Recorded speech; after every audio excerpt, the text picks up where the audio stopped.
Kerajaan memilih untuk mengurangkan had kelaikan di bawah budi 95 kepada 200 liter berbanding menaikkan harga subsidi RM1.99 RON 95 bagi melindungi kebajikan majoriti rakyat dalam menghadapi krisis bekalan dan lonjakan harga minyak global.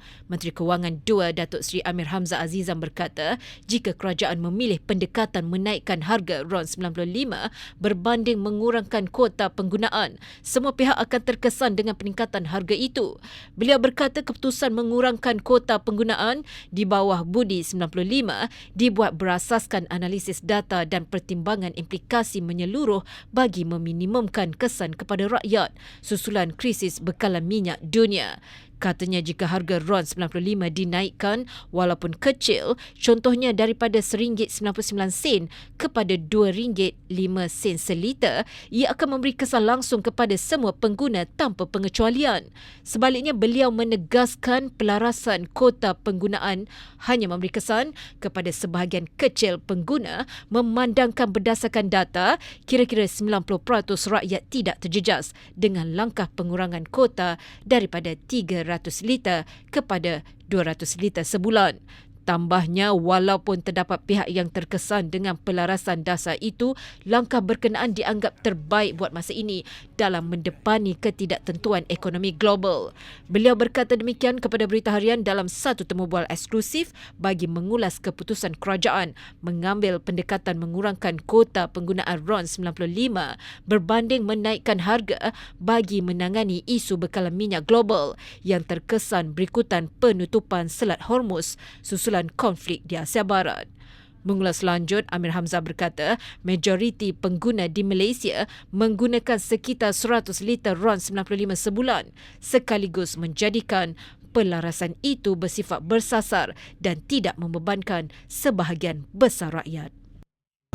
Average consumption atau median consumption yang ada hanyalah 100 liter seorang. Ya, kalau kita tengok untuk data menunjukkan dengan limit 300 liter sebulan, 99% rakyat tak terkesan. Tapi kalau kita kurangkan kepada 200 liter, ya, masih 90% rakyat tak terkesan. Tapi kita ada penjimatan yang 100 tu. Penjimatan tu boleh mengurangkan beban sikit yang ada.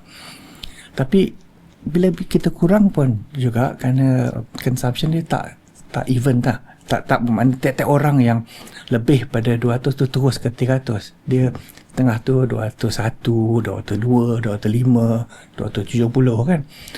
Jadi dia average dia kurang macam tu.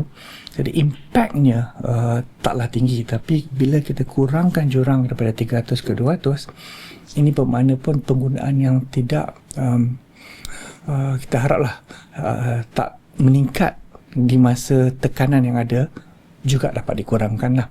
So kalau orang tu selalunya mengguna 200, dia tak akan cari jalan nak naikkan ke 300 lah kalau dia tak payah.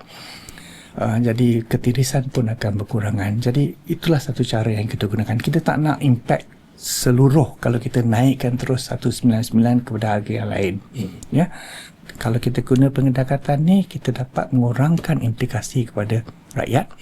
Namun ada juga penjimatan yang kita dapat dari segi subsidi yang kita kena biayai, tapi juga dari segi kuantiti yang akan dijual di dalam market.